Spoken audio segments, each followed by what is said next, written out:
오늘 다니엘서 1장 8절부터 16절까지 말씀을 같이 보았습니다.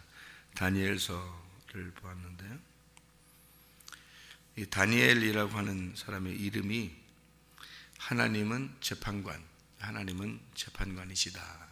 그러니까 하나님이 판단하시는 재판관, 하나님의 재판관이다. 그런 이름이 다니엘이라는 이름입니다. 그래서 다니엘서가 구약의 요한계시록과 같다, 그런 말씀들을 하죠.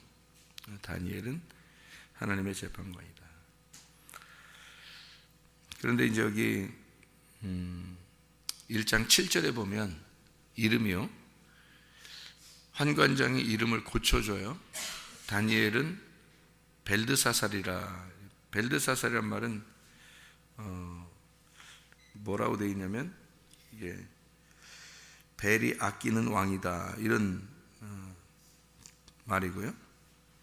이 하나냐라는 사람인데, 하나냐라는 사람은 여호와께서 은총을 베푸셨다는 그런 이름이거든요. 그런데 이걸 사드락이라고, 반열 이렇게 어디에 올려놨다, 그런 의미이고요. 그리고 미사엘이라는 이름이, 미사엘이라는 단어가 이제 누가 하나님 같으냐, 그런 말인데, 이걸 메삭이라고 바꿔서 이름을 했다고 그래요. 귀족의 그림자라, 이제 이런 이름이고요. 그리고 아사랴라는 사람인데, 아사랴는 하나님께서 도우셨다. 아자르 알죠? 아자르. 하나님이 이제 도우시다, 그런 말인데요. 그런데 이제 이것을 아베느꼬라 이렇게 이름을 했다고 그래요. 이게 수성의 지배자라는 단어라고 합니다. 여기 이제 이름을 이렇게 다 바꿔놨어요. 어떤 이름으로 바꿔놨어요? 이게 원래 하나님 자녀들의 이름이에요, 원래 이름이. 그런데 이거를 바벨론의 이름으로 바꿔놨죠. 그러니까 바벨론식으로 이제 바꾸는 거예요. 그러니까 이름이라는 게 성경에서는 굉장히 중요하잖아요, 이름이라는 게. 근데 이름을 갖다가, 원래 이름이 아브람이라는 이름을 갖다가 하나님께서 어떻게 바꿔놨어요? 아브라함으로 바꿔놓은 거예요. 사레라는 이름은요, 사레라는 이름은 사라, 이렇게 바꿔놓고요. 그리고 야곱이라는 이름은 이스라엘이라는 이름으로 바꿔놓죠. 그러니까 혼자라는 이름에서 이렇게 단체 이름으로 바꿔놓는 거죠. 혼자 이름에서 단체 이런 이름. 무슨 말이냐면, 아브람일 때는 혼자 잘난 사람이라는 뜻이거든요. 혼자 왕이다, 이런 말인데, 아브라함 그러면 이제 민족의 아버지가 된다, 믿음의 조상이 돼서 민족의 아버지가 된다, 이런 열방의 아버지가 될 것이다 하는 단체를 만들어 놓고, 사레도 마찬가지다, 여왕이라는 말인데, 이게 이제 그 민족의 어머니로, 그러니까 열방의 어머니로 이렇게 만들어서 단체적으로 만들어 놓죠. 야곱이라는 사람이 혼자 있을 때는 그 발뒤꿈치나 잡는 그 발뒤꿈치라는 이름을 가졌는데, 이 사람을 하나님께서 이제 다시 다루시고 만나셔가지고 이스라엘, 하나님으로서 이기셨다, 그리고 너를 통해서 이제 민족이 나올 것이다, 그런 이야기를 이제 하죠. 이스라엘이라고 축복을 합니다. 그런데 여기서는 이제 반대로 원래 하나님께서 주신 좋은 이름들이 있어요. 그러니까 다니엘 같으면 하나님은 판단하신다, 하나님은 재판관이시다, 하나님의 재판관이다, 이런 이름을 가지고 있고, 이 하나냐라고 하는 사람은 하나님께서 은총을 베푸셨다, 그런 이름이고요. 미사엘이라는, 누가 하나님 같으냐, 그러니까 한번 보자, 그런 말이고, 아사랴라는 사람은 하나님께서 그래서 우리를 도우셨다, 그런. 다 같이 친구들은 친구를 보면 알죠. 친구는 친구를 보면 알아요. 누구랑 같이 주로 같이 있는가를 보면 그 사람을 알게 되죠. 누구랑 같이 있느냐를 보면. 그래서 보면 그 교회 다니고 이런 사람들은 교회 안 다니는 사람하고 친구가 되기가 참 어렵죠. 고집도 있고 그래서 그런가? 응? 다른 사람들하고 친구 되기 참 어렵. 근데 예수 믿는 사람들끼리 왜 이제 안 믿는 사람하고 이렇게 친구가 되기 어렵냐면, 친구라는 게 룻이라는 여자 이름이 친구인데요. 친구가 룻이라는 여자가 남편이 있었는데 남편이 죽었죠. 남편 죽어서 베들레헴에 올라와 가지고 다윗의 조상이 되는 그 보아스를 만나게 됩니다. 보아스는 하나님의 능력인데요, 이 룻이라는 여자가 와가지고 다른 사람 만난 적이 있어요, 없어요? 룻이 다른 사람 안 만났어요. 시어머니 나오미와 함께 올라와서 다른 사람 만나본 적이 없어요. 보아스 한 사람만 만났습니다. 그러니까 여러 명의 친구보다 한 명의 친구, 그러니까 확실한 친구, 남편 하나 잘 만났더니 끝났더라. 그러니까 남편과 아내는 어떻게 돼야 된다는 것을 룻기서에서 그렇게 보여주는 거예요. 친구가 돼야 된다. 그래서 가장 아름다운 부부 생활, 저보고 꼽으라 그러면 룻하고 보아스다. 그게 신랑과 신부, 남편과 아내, 그리스도와 교회에 대한 가장 그 모델링이 되는 그런 가정이 바로 이 룻하고 보아스입니다. 그래서 룻하고 보아스가 둘의 어떤 그 친구 관계, 그러니까 동등한 관계면서, 그리고 다른 사람과 사귀지 않는, 다른 사람과 친구가 없죠. 딱 보아스 한 사람만 친구가 되죠. 그러니까 남편과 아내는 그런 친구 관계가 돼야 된다. 누구를 보면 알 수 있다? 친구를 보면 그 사람을 알 수 있다. 그러니까 룻은 보아스를 보면 알 수 있는 거고, 보아스는 룻을 보면 알 수 있는 거라는 거죠. 그게 누구 되는 거예요? 우리 그리스도의 교회가 그리스도를 보면 교회를 알 수 있는 거고, 교회를 보면 그리스도가 어떠함을 알 수 있는 거죠. 그러니까 교회의 모습들을 이렇게 보잖아요. 그러면은 그리스도가 어떠하냐, 그 교회에 그리스도가 어떠하냐, 그리스도가 어떤 분이냐라는 것을 그 교회를 보면 알 수 있게 되겠죠. 또 교회를 보면 그리스도를 알 수 있고, 그리스도를 보면 또 그 교회를 알 수 있죠. 아, 그리스도는 이런 거이구나, 이렇게 교회를 보면 알 수 있는 거고요. 또 그리스도를 보면 교회를 또 알 수 있는 거고요. 교회를 보면 그리스도를 알 수 있는 거고요. 그렇게 친구를 보면 친구를 알 수 있다. 여기에 그 다니엘과 세 친구라는 유명한 사람들이죠. 다니엘과 세 친구, 유명한 사람들인데, 하나님을 알게 되는 지혜가 있다 그러면 어떻게 되냐면, 지혜가 있는 사람이 된다 그러면요, 지혜가 있다 그러면 사람의 얼굴이 변한다. 사람의 얼굴이 변한다. 지혜가 있으면. 머리가 좋으면 그런 얘기가 아니고, 하나님의 지혜가 있으면 사람의 얼굴을 바꾸게 된다. 어디 나오는 말인데요? 어디 나오는 말인데? 전도서 8장 1절에 나오는 말이죠.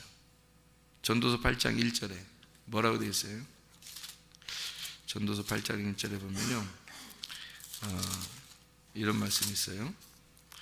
누가 지혜자와 같으냐? 누가 사물의 이치를 아는 자이냐? 사람의 지혜는 그의 얼굴에 광채가 나게 하나니 그의 얼굴에 싸나운 것이 변하느니라. 이렇게 되어 있습니다. 그러니까 얼굴 한 번쯤은 바뀌어야 돼요. 얼굴 한 번쯤은 변해야 돼요. 여러분, 누가 볼 때 여러분 얼굴이 좀 바뀌었어요 그러면 은혜 받은 겁니다. 얼굴이 좀 바뀌었네요 그러면 은혜 받은 거예요. 옛날 얼굴하고 다른데요 그러면 은혜 받은 거예요. 그러니까 누가 지혜자와 같으냐 이렇게 딱 판결하는 그게 다니엘이죠. 그게 다니엘이라는. 그리고 그의 얼굴에 광채가 난다. 이게 판님이라는 게 이제 얼굴이라는 말이고, 광채라는 게 오르입니다. 그러니까 판님에서 오르가 나타난다, 그런 말이고요. 사람의 지혜의 아담 호크마인데요. 아담의 그 지혜, 사람의 그 지혜. 그래서 그걸 이치를 깨닫는 사람의 지혜가 이치를 깨닫, 사물, 이치를 깨달았다. 그게 무슨 말이냐면 다바르 페쉐르라는 단어입니다. 그러니까 하나님의 말씀 이 자체를 이해하는 거 있잖아요. 요거를 이렇게 풀어지는 거, 요게 풀어진다 그러면 얼굴이 광채가 난다, 그렇게. 그 말은 무슨 말이냐면 이렇게 한번 봐봐요. 쉽게 이 성경책이 얼굴이라고 생각해 봐요. 얼굴. 그러면 이게 이렇게 펼쳐서 이걸 이해를 했더니 이게 빛이 나더라. 이게 이 성경책이 펴서 이해를 했더니 빛이 나더라. 아, 이런 말씀이었네. 이렇게 깨달아졌더라. 그런 그러니까 하나님의 얼굴이 빛이 나더라. 언제 그런 빛이 나는가요? 언제 이렇게 빛이 그 얼굴에 빛이 난 사람이 하나 있는데, 얼굴에 빛이 난 사람이 모세죠. 모세가 얼굴에 빛이 나가지고, 얼굴에 빛이 나서 사람들이 얼굴 못 쳐다봤죠. 그랬더니 그거를 이제 신약에서 고린도후서 3장에 보면 바울이 이거를 어떻게 해석을 했느냐면요, 고린도서 3장에는 13절에 우리는 모세가 이스라엘 자손들에게 장차 없어질 것의 결국을 주목하지 못하게 하려고 수건을 그 얼굴에 쓴 것 같이 아니하노라. 그러나 그들의 마음이 완고하여 오늘까지도 구약을 읽을 때 그 수건이 벗겨지지 아니하고 있으니 그 수건은 그리스도 안에서 없어질 것이라. 오늘까지 모세의 글을 읽을 때에 수건이 그 마음을 덮었도다. 그러나 언제든지 주께로 돌아가면 그 수건이 벗겨지리라. 주는 영이시니 주의 영이 계신 곳에는 자유가 있느니라. 우리가 다 수건을 벗은 얼굴로 거울을 보는 것 같이 주의 영광을 보매 그와 같은 형상으로 변화하여 영광에서 영광에 이르니 곧 주의 영으로 말미암음이니라. 이렇게 되어 있습니다. 수건 벗겨진다, 그렇게 이야기를 했는데요, 모세가 수건을 이렇게 덮었어요. 왜 덮었나? 너무 빛이 나니까, 광채가 나니까 덮었거든요. 출애굽기 34장에 나오는 그런 말씀이거든요. 그게 고린도서 3장에 바울이 뭐라고 해석을 했어요? 모세의 얼굴에 수건을 이렇게 덮어놨다. 그 말은 빛이 나니까 덮어놨어요. 그러면 덮어놓는 이유가 있는데 사람들이 모세의 얼굴을 쳐다보지 못하도록 덮어놨다는 거예요. 왜 덮어놨냐면 모세 얼굴 쳐다보면 자꾸 이제 헷갈리니까. 왜 헷갈리냐면 모세를 너무 위대하게 보니까. 그래서 이제 덮어놨다, 이렇게 이야기를 하죠. 바울이 해석을 할 때는. 왜 그러냐면 바울은 지금 누구를 설명하고 싶었던 거예요? 예수님을 설명하고 싶은 거예요. 예수님을 설명하고 싶은데 구약에 있는 사람들이 모세의 얼굴을 보지 못하고 얼굴을 이렇게 수건으로 덮어서 모세가 했었다. 왜 그런가 봤더니 모세는 잘 몰랐는데, 자기가 빛이 나는지 잘 모르는데 사람들이 너무 빛이 난다 그러니까 수건을 이렇게 자기가 덮은 거예요, 사람들하고 있을 때는. 그런데 이제 모세가 하나님한테 갈 때는, 산으로 올라가서 하나님한테 갈 때는 수건을 벗어놓고 올라가더라는 거죠. 그리고 다시 내려올 때는 사람들에게 수건을 이렇게 덮어놓고 내려오더라는 거예요. 그러니까 모세 자체가 뭐라는 것을 설명하고 싶은 거예요. 바울은 수건이 덮여졌다. 수건이 덮여졌다. 모세가 뭐라는 것을 얘기하는 거예요. 지금 구약에 있는 이야기를 바울은 뭐라고 해석을 했는 거냐면, 이 얼굴이 모세의 얼굴, 모세가 지금 하나님을 만났다는 거예요. 하나님을 만났더니 수건을 벗어놔도 될 정도로 이게 만났어요. 근데 사람들한테 와서는 이걸 가려놨어요. 왜 그러냐면 이게 모세 자체가 율법이에요. 율법 말씀. 근데 이 율법이라는 말씀을 모세한테 주었죠. 주었으니까 원래 하나님이 말씀이고 하나님이 율법이잖아요. 근데 그 율법을 모세가 가서 만났어요. 그랬더니 그 율법이 풀어진 거야. 풀어진 거예요. 그래서 이게 빛이 나온 거예요. 다시 말하면 모세의 얼굴이 빛이 났다는 얘기는 모세한테서 이 율법의 말씀이 풀어졌다는 말입니다. 근데 이 사람들한테 왔더니 사람들은 이게 풀어져서는 안 되는 거예요. 이 율법이 풀어져서는. 왜 풀어지면 안 되냐면 예수님이 와서 풀어줘야 되거든요. 그러니까 모세는 구약의 예수님과 같은 역할을 하기 때문에 구약의 예수님과 같아서 하나님의 아들로 이 하나님과 대면해서 이 말씀이 풀어져야 되죠. 이 모세한테는. 그런데 사람들 백성들에게는 풀어지면 안 되는 거거든요. 그러니까 수건으로 가려진 거예요. 이해 못하도록. 누가 와서 이해를 시켜줘야 되냐면 예수님이 와가지고 이거를 수건을 벗겨줘야 되거든요. 근데 이제 바울이 걱정하는 거는 예수님이 왔는데도 왜 수건이 안 벗겨지냐 이거예요. 너희들한테 왜 마음의 수건이 안 벗겨져서 성경을 아직도 모르냐 이거죠. 성경을 왜 깨닫지를 못하느냐. 그런 얘기를 바울이 한 거예요. 그러니까 구약의 이 말씀들은 사실은 풀어져야지 되는 말씀들이에요. 누가 오면은 풀어져요? 예수님이 우리 안에 오시면 이게 풀어지게 돼 있어요. 근데 잘 안 풀리죠. 그러니까 바울이 하는 얘기예요. 왜 예수님이 왔다고 하면서도 왜 너희들은 안 풀리냐? 이제 그런 얘기를 한 거예요. 그게 고린도서 3장이에요. 그러니까 이 수건으로 이렇게 가려졌다는 게, 수건이라는 게 성경에 많이 나오죠. 뭐 달란트 비유에서도 나오고, 수건으로 싸가지고 이렇게 땅에 숨겨놓고, 그리고 나사로가 무덤에서 죽어서 나오는데 이제 수건으로 이렇게 덮여 있었죠, 얼굴이. 그러니까 예수님께서도 이제 그걸 이제 그 베일을 벗겨줘라, 이제 그런 얘기를 하죠. 그러니까 뭐 이렇게 숨겨놓고 그러면 이제 또 이렇게 싸가지고 수건으로 이렇게 싸놓고 이런 얘기들이 있는데, 그런 그 수건이 덮여졌다는 말은 그 수건이 우리의 육체를 설명하려고 하는 그런 내용이에요. 그래서 육체의 것을 이렇게 벗겨줘라. 그래야 우리가 영 안에서 살아갈 수 있다. 그래서 수건을 벗겨놔라. 바울 사도가 하는 얘기는 수건을 벗겨놔라. 너희 마음에 있는 수건을 벗겨라. 그러면 뭐로 살아갈 수 있다? 영으로 살아갈 수 있다. 주님은 영이시니까 영으로 살아갈 수 있다.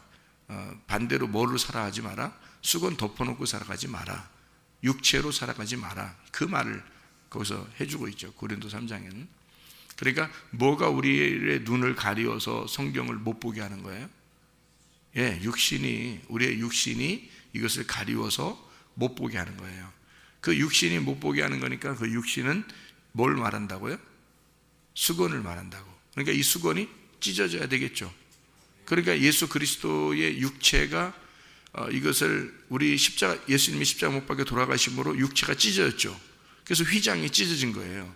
찢어지니까 그 안을 혼이 볼 수 있게 된 거죠.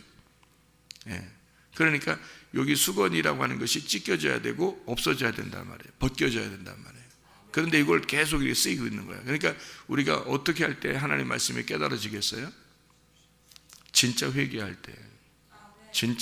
때 말씀이 깨달아진다. 그러니까 깨달아진 말씀을 들을 때도 마찬가지예요.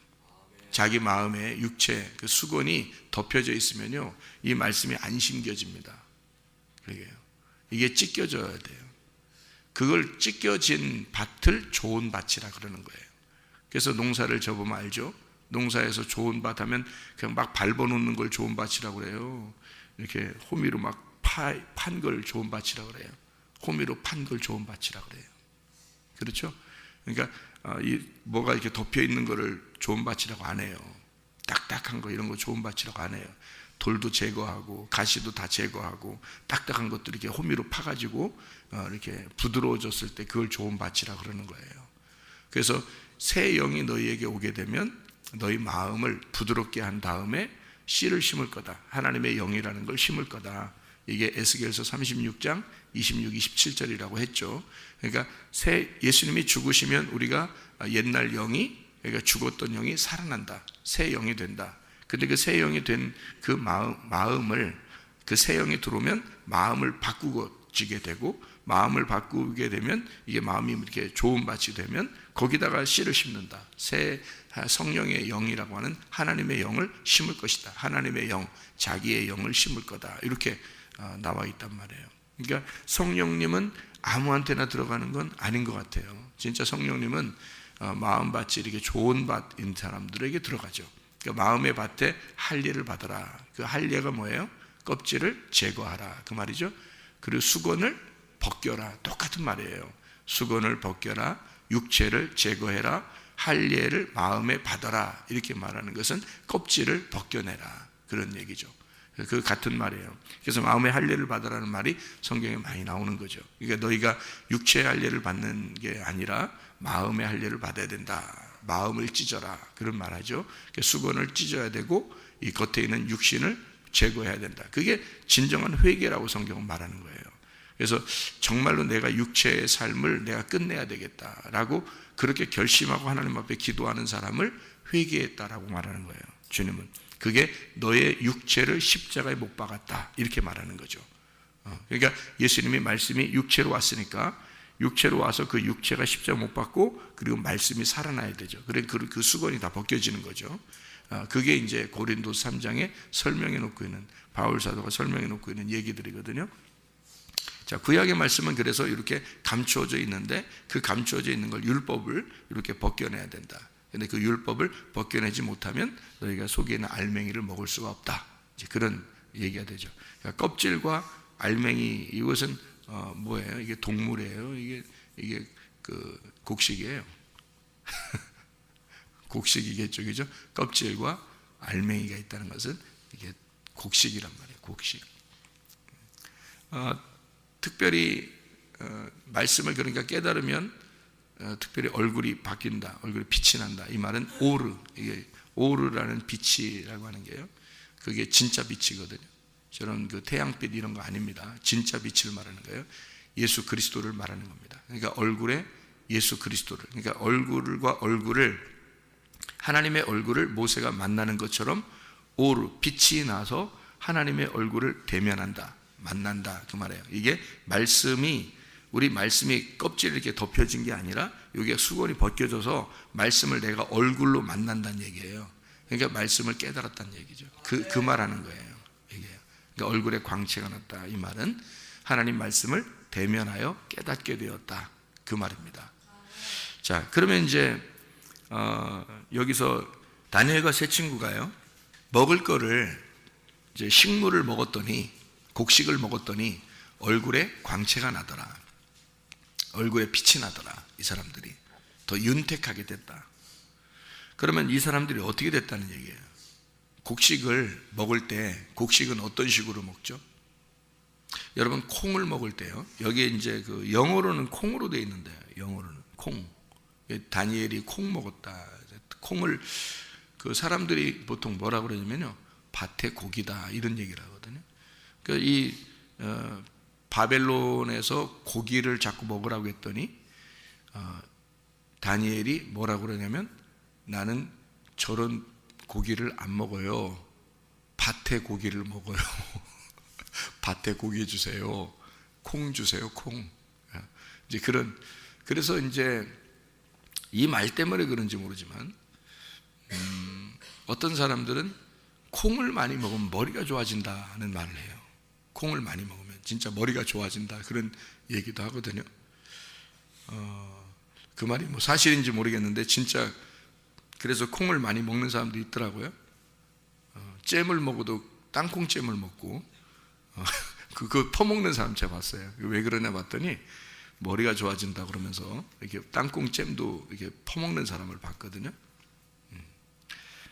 근데 이 콩을 뭐 다니엘이 영어로 보면 이제 콩인데요. 콩이라고 하는 게 땅콩도 그렇고 콩알도 그렇고요. 이게 다 어떻게 생겼어요, 여러분? 어떻게 해야지 먹을 수 있어요? 곡식도 마찬가지죠. 쌀이나 뭐 밀이나 뭐 이런 것들도요.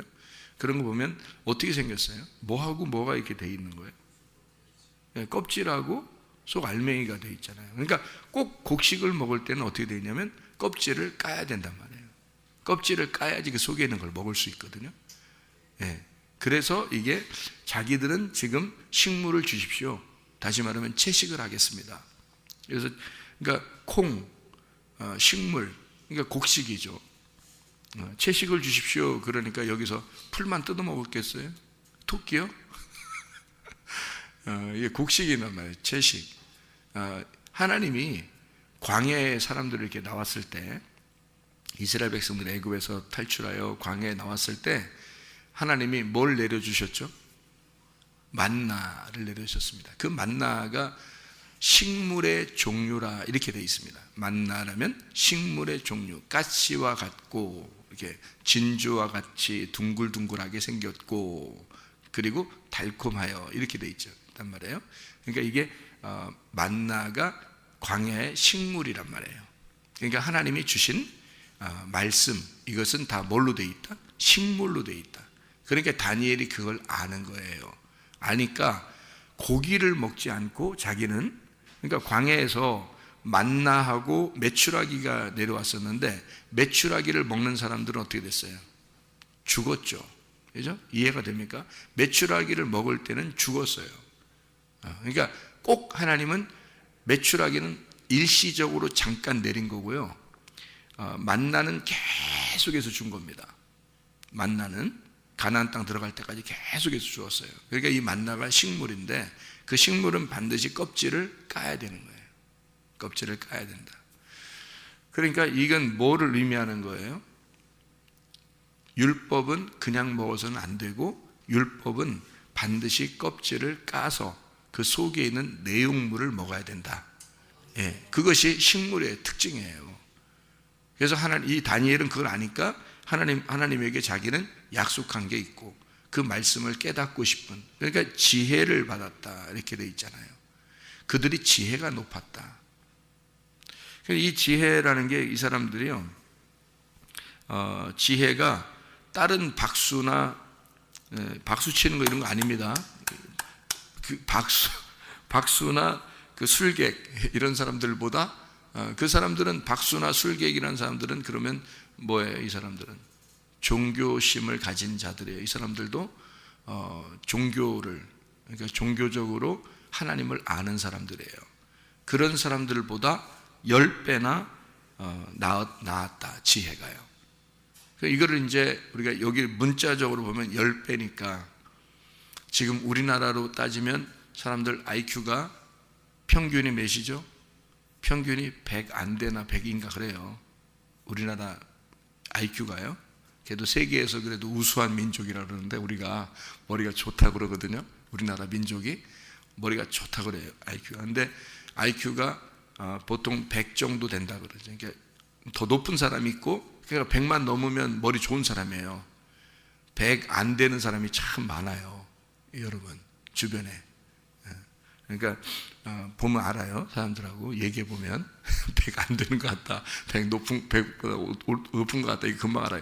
100 정도가 딱 평균이거든요, 우리나라가 지금 IQ가요. 요즘 애들은 더 나쁠 수도 있어요. 맨날 게임만 하고 그러니까 머리가 이제 둔해질 수도 있는데, 이게 100 정도 이렇게 IQ가 딱 돼 있다면 10배면 몇이에요? 1000이죠. IQ 1000인 사람이 어디 있어요? IQ 1000. 그러니까 이게 10배. 그러니까 굉장하죠. 그러니까 다니엘과 세 친구는 IQ가 뛰어났다, 이런 얘기도 될 수 있겠죠. 문자적으로 보면은. 그러니까 보통 그 사람들 따를 수가 없는 거죠, 보통 사람들은. 그런데 이제 10배니까 열이라는 거죠. 그리고 또 14절에 보면 그가 그들의 말을 따라 열흘 동안 시험했다 이렇게 되어 있거든요. 다니엘서 1장에. 그러니까 열흘 동안 시험했고 그들의 지혜가 10배나 많았다라는 말은 열 말씀을 얘기하는 거죠. 열 말씀을 시험해 봤더니 이 열 말씀이 그들에게는 완전히 풀어졌더라. 그러니까 이건 하늘의 지혜를 말하는 거지 땅의 지혜를 얘기하는 게 아니죠. 다시 말하면 10배나 지혜가 높았더라라는 말은 이들이 성경을 땅의 지식으로 아는 게 아니라 하늘의 지식으로 알았다 이 말입니다. 하늘의 지식으로 알았다 이 말씀을 그들이요. 이게 다니엘서 1장의 1절을 보면요. 1장 1절에 보면 유다 왕 여호야긴 다스린 지 3년이 되는 해 바벨론 왕 느부갓네살이 예루살렘에 이르러 성을 에워쌌더니 라고 돼 있어요. 2절에 보니까 뭐라고 되어 있냐면 주께서 유다 왕 여호야김과 하나님의 전 그릇 얼마를 그의 손에 넘기심에 그가 그것을 가지고 신할 땅 자기 신들의 신전에 가져다가 그 신들의 보물창고에 두었더라. 어디요? 신할 땅. 바벨론은 어디에 있었다 그러니까 신할 땅에 있었다. 그럼 바벨론이 신할 땅에 있었는데 신할 땅의 주인이 누구예요? 신할 땅의 주인이, 처음의 주인이 함자손 니무롯입니다. 그게 신할 땅의 주인이고요. 창세기에 나와 있는 창세기 10장에 보면 여러분이 나와 있는 그런 내용들을 알거든요. 함자손, 그러니까 함이 함자손이 노아의 그 자손이죠, 그죠? 노아의 자손이고, 그리고 함자손에서 니무롯이라는 사람이 나와요. 그게 신할 땅의 주인이에요. 그게 바벨론의 그 원조죠. 그리고 거기에다가 뭘 지어요?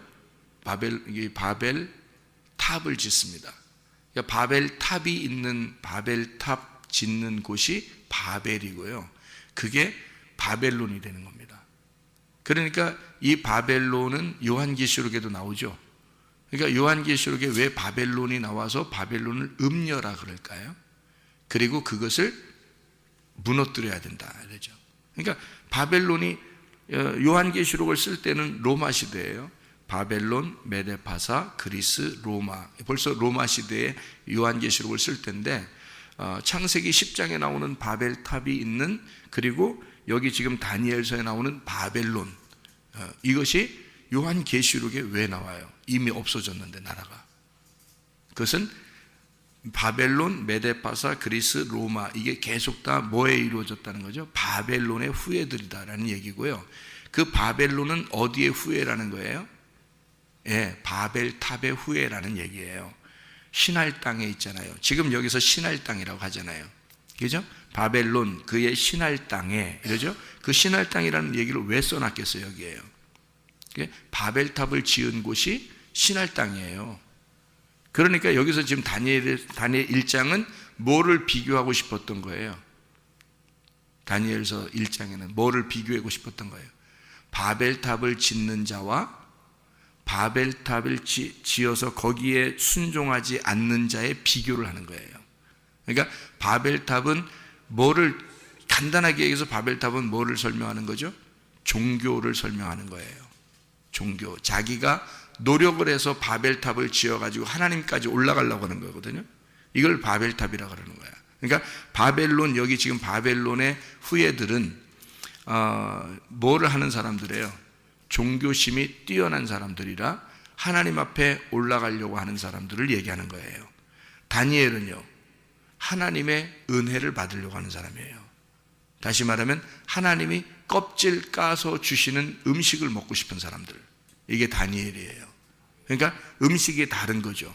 그러니까 이 다니엘 세 친구한테 음식 먹이려고 하는 사람들이 뭘 먹이려고 해요? 여기서 보니까 왕의 음식과 그가 마시는 포도주로 이렇게 되어 있죠. 왕의 마시는 음식과 포도주. 그러니까 이게 어떤 음식이에요? 왕이 마시는 거요.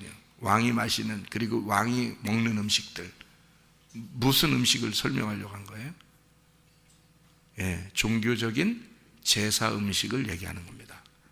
그러니까 종교적인 제사 음식, 자기들이 하나님 앞에 나아가려고 하는 그런 말씀들을 얘기하는 거죠. 하나님 앞에 어떻게든지 내가 이렇게 해서 하나님께 가봐야 되겠다, 이렇게 해서 하나님 앞에 신앙생활을 해야 되겠다, 이렇게 내가 종교심을 가져야 되고, 내가 이렇게 해서 이렇게 열심을 내서 하나님 앞에 예배를 드려야 되겠다, 그런 말씀으로 예배를 드려야 되겠다라는 그런 말씀들이 있겠죠. 그렇게 우리한테 설명하는 사람들도 있겠죠. 그런데 다니엘은 그거 안 된다는 겁니다. 그거 안 먹겠다는 겁니다. 원래 성경의 그 은총이라는 건요, 하나님의 은혜라는 건 우리가 노력해서 받는 게 아니에요. 하나님이 우리에게 일방적으로 내려오신 거죠. 일방적으로 내려오셔서 우리에게 주셔야 되는 거거든요. 자기 껍질을 까서 하나님 말씀의 내용을, 하나님 마음의 내용을 알려주러 내려오신 분이 있는데 그게 바로 예수님이에요. 누가 오라고 한 게 아니라 하나님이 일방적으로 오셔야, 그래야 받는 것이 은혜란 말이에요. 그러니까 다니엘과 세 친구는 우리는 여기서 노력한 제사 음식으로 우리의 몸을 더럽히지 않겠습니다. 하나님으로부터 내려온 말씀을 먹고 살겠습니다. 하나님으로부터 내려온 그 말씀, 껍질이 까진 그 말씀을 먹고 살겠습니다. 우리는 이 말씀이 풀어져야 되거든요. 이 말씀이 풀어져서 그 내용을 먹고 살고 싶습니다. 껍질을 먹는 게 아니라 내용을 먹고 싶습니다. 그 속에 있는 마음, 하나님의 얼굴을 우리가 뵙고 싶습니다. 하나님의 얼굴을 뵙고 살고 싶습니다. 하나님의 내용을 알려주십시오. 여기에 속에 있는, 우리가 바벨탑의 내용이 아니라, 바벨탑의 말씀이 아니라 아브라함을 축복하셔서 아브라함을 선택하신 그 말씀, 아브라함에게 너는 내가 지시할 곳으로 가라 했을 때 아브라함이 갈 바를 알지 못하고 그 말씀하신 그걸 붙들고 갔다라고 되어 있잖아요. 창세기 12장 1절부터 4절에 창세기 11장에는 바벨탑이 나오고 바로 이어서 창세기 12장에 아브라함을 부르시는 장면이 나오잖아요. 그러니까 다니엘과 세 친구는 뭘 따르고 싶다는 거예요? 아브라함처럼 하나님의 말씀을 따라가고 싶은 거예요. 그죠?